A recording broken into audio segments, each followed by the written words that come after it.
Sir, this is John, the Filipino channel. Ang inyong pong lingkod. So today is July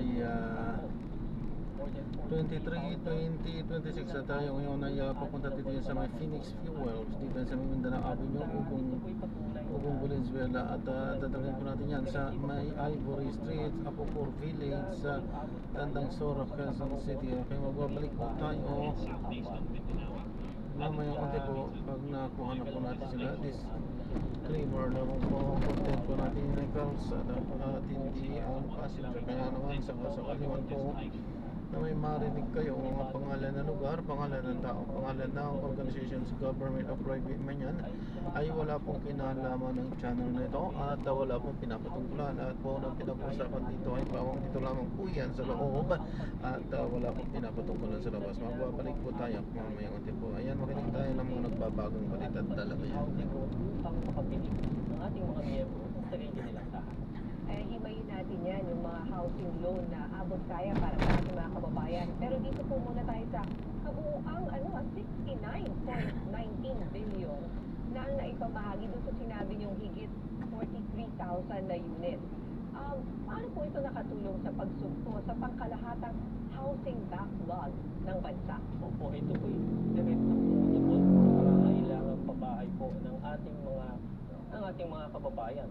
Sapagkat una po ay pinapakita po nito na gumagana at yung pong mga polisiya at yung pong mga programang ating ini-implement sa ilalim po ng pamumuno ng ating Pag-ibig Fund Chairperson, Housing Secretary Jose Ramon Alili, yung pong mga programang inilatag po natin ay tunay pong tumutugon sa pangangailangan ng ating mga kababayan para magkaroon sila ng sariling bahay. At hindi po kami tumitigil dito sapagkat kailangan po ay lalo pa nating paramihin yung mga housing unit na maaaring mabili ng ating mga kababayan. Kasama na po riyan yung mga investments ng Pag-ibig Fund upang lalong dumami po yung mga socialized housing units habang patuloy po nating pinabababa ang interest sa Pag-ibig Housing Loan para muli po maging abot kaya para sa ating mga miyembro ang magkaroon ng sariling bahay sa tulong ng Pag-ibig Housing Loan. Nasa magkano po per unit dun sa 43,000 na we mentioned earlier? Mula po doon sa 43,000 housing units, mabutuwas po kayong malaman na around 6,600 po rito ang kabilang sa socialized housing units. Ibig sabihin, ito po yung dami ng ating mga kababayan na napapabilang sa minimum wage and low income sectors na natulungan pong magkaroon ng sariling bahay. Natupad po yung kanilang pangarap na magkaroon ng sariling bahay. Ito po ba yun? Dahil sa Pag-ibig Housing, kasama po yan. Opo, ito po yung sa paglabatan na po ito po yung sa Laguna. Sa Laguna. Opo, at makikita po ninyo mamaya at ito po ay ready na po for occupancy. Maaari na pong tirahan ng ating mga kababayan matapos po nilang mabili ito sa tulong ng Pag-ibig Housing Loan. At katunayan po, Ma'am Linya, yung pong ating Pag-ibig Housing Loan muli po sa ilalim ng Expanded Pambansang Pabahay para sa Pilipino Program. Maliban po dun sa ipapautang ng Pag-ibig Fund para mabili ang ganitong uri ng unit. Kadalasan po ito ay nasa 950,000 pesos. Wala pang 1 million. Opo, wala pa rin ang 1 million. At ilang square meters? Opo, nasa 30. Kasi sa tulong ka pa. Thank you. Thank you po. Grabe ka naman kay mama. Kaya niya. Sabi nung may tatanda. Ay maaari pa din. Kay mama. Hindi niya kita pinahirapan. Hayaan na. Ayan. Mo palang mahirapan sa amin ko dalang na ulo. Ay naku, wala pa yun sa kabagalan natin, Kaya Ching. po, maliban sa pagbili ng bahay Sa atin, Ching, kala mo. Sa atin, Ching, kala mo napaso yung kamay ko sa kabagal. Ganyan ka. Tapos sabihin, hindi ako mabagal. Okay, kami na lang ito ba? ng ilaw, kapag magawa pa ng additional Sige ate, kami na lang mabagal. pagkatapos po Kaya ano, masyado na lang kaming mabilis para sa pabili iyo. ng training bahay ay Para hindi ka na po agad ng kanyang Hindi, kasi sabi niya tatanda ka rin. Kaya nga ako nauna para hindi siya Additional na pwedeng hiramin na 100 up to 100,000. Oo, up to 100,000 na pesos na siyempre mga gamit sa Kaya, bahay. ito Diba? tayo sa edad Kailangan na mo rin ng budget Mga pangalanan. fixtures po dito, muli po, para po ipakaduli Yes, yes. Okay lang yan. sa kanyang nagbibigaw. So I'm sure marami na yung mga kababayan natin eh. Bago siya maliempo? Very interested, especially yung mga Diba? maliit lang ang kita. Pangarap na magkaroon ng sariling bahay. Ano, Ito liempo? for PhD. Or, teka, So paano po pwedeng mag-apply dito? Lengua kung kain pa. Lechon paksiw. Or yung kahit mababang sweldo mo, ay kaya nilang Or bilang ko kung ano naman sa gusto. O dinuguan kasi may puto. Ayaw. Ang pagkakataon magkaroon ng sariling bahay. Kare-kare. Po, hinahatid na ko ng pag-ibig para sa lahat po ng ating mga miyembro, middle class earner, maging sa mga lalo na sa ating mga low income and minimum wage earners. Una po sa lahat, dahil po natin pinababa ang interest rate, pinapanatili ko natin mababa para ako kaya At magkano nga ba ang interest rate? Ilang rates kayo? Ngayon po ay nasa 3% ang subsidized rate sa ilalim po ng expanded foreign Galing mo naman, program ng pagiging audio doon sa programang ito.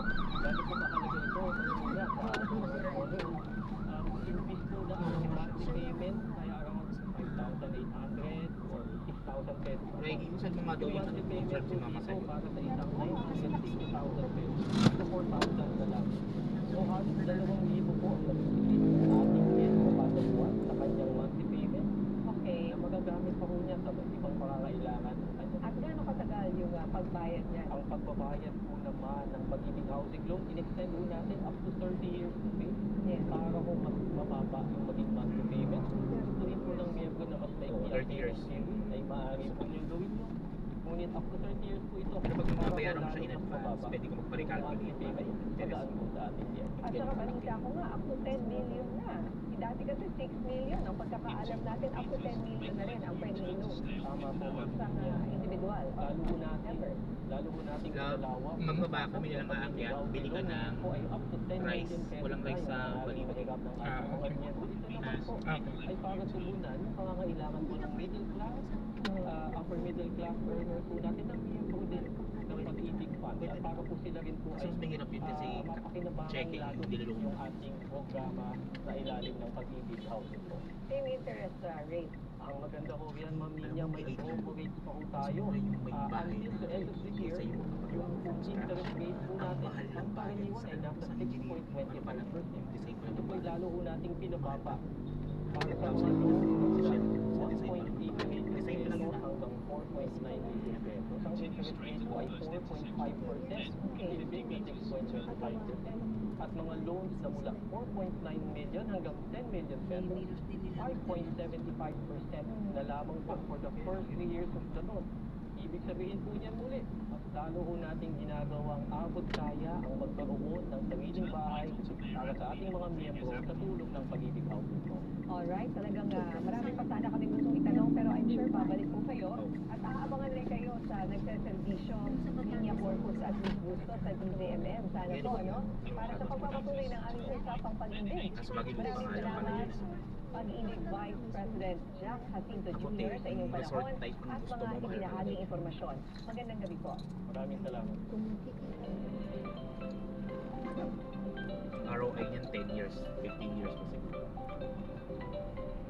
Nakatas na ang Kasi single ang number bigay 1 sa ilang bahagi ng bansa habang bumibilis ang takbo Saklaan. ng Bagyong Quiapo pahilang ng kanluran sa Philippine Sea sa silangan ng Cagayan ayon sa pag-asa. Muling namataan ng Tropical Depression Quiapo sa layong 640 kilometers silangan ng Tuguegarao City, Cagayan. Taglay nito ang lakas ng hangin na 45 kilometers per hour malapit sa sentro at bugsong hanggang 55 kilometers per hour. Asahan ang malakas na hangin sa mga lugar na nasa signal number 1 gaya ng Batanes, Salamat sa Cagayan, bagong LRT. kabilang ang Babuyan Islands, Isabela, Apayao, Airport. Abra, Kalinga, Mountain Province, Ifugao, Ilocos Saan ka Norte, dyan? Ilocos Sur, Yan, northern portion Sando ng po, Aurora, Pasay ka. northern portion ng Baba ka Quirino, ng Ninoy Aquino northern portion Station. ng Nueva Vizcaya, Isang at grab mo, walang northern 150. portion ng Benguet. Kesa naman yung Hanggang mula dito lalakas ang nag-grab bagyong ka. Quiapo habang nasa Philippine Sea at Malapit na maaaring natin ito. maging tropical storm category bukas. Lalabas naman ito ng par sa Sabado ng umaga. Asahan pa rin ang pagulan dahil naman sa habagat sa malaking bahagi ng Mindanao, Siquijor, Diyan lang kayo sa may Bohol orange sa at pick-up. Southern Leyte. Thank you po yan. Good news para sa mga trainee ng Air Traffic Control. Maaari na sila makapag-ensayo sa real-life scenario ng Air Traffic Control matapos na ilunsad ng Civil Aviation Authority sa Philippines ang tatlo nitong simulator. Yan ang umaarangkadang balita ni Justin Ignacio.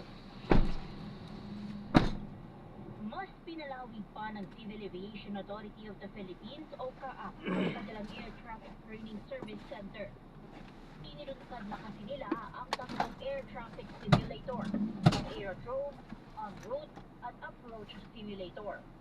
Yung simulator na gagamitin sa training ng ating mga air traffic controller students, isi-simulate yung normal procedures, yung emergency procedures. Ayon kay Transportation Secretary Giovanni Lopez, importanteng ginagawang moderno ang aviation infrastructure para maging competent ang sistema.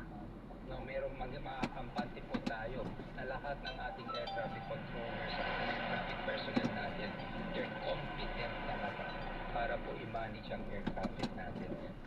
Kabilang din ito sa pagtugon ng Transportation Department sa utos ni Pangulong Ferdinand Marcos Jr. na tiyaking ligtas ang pagbabiyahe ng mga pasahero. Ito yung isa sa mga inilunsad ng simulators ng Civil Aviation Authority of the Philippines ngayong araw ng Huwebes. Ang nakikita nyo sa aking likuran ay ang aerodrome simulator. Yan, so na-drop na Dito natin siya. mag-iensayo yung mga air traffic controller kung saan may So, mga maraming salamat po sa panonood. Hanggang sa muli po, ingat. God bless. Paalam po muna pa samantala. At tayo ay gagawa ng ibang video sa ating susunod na misyong. Paalam po.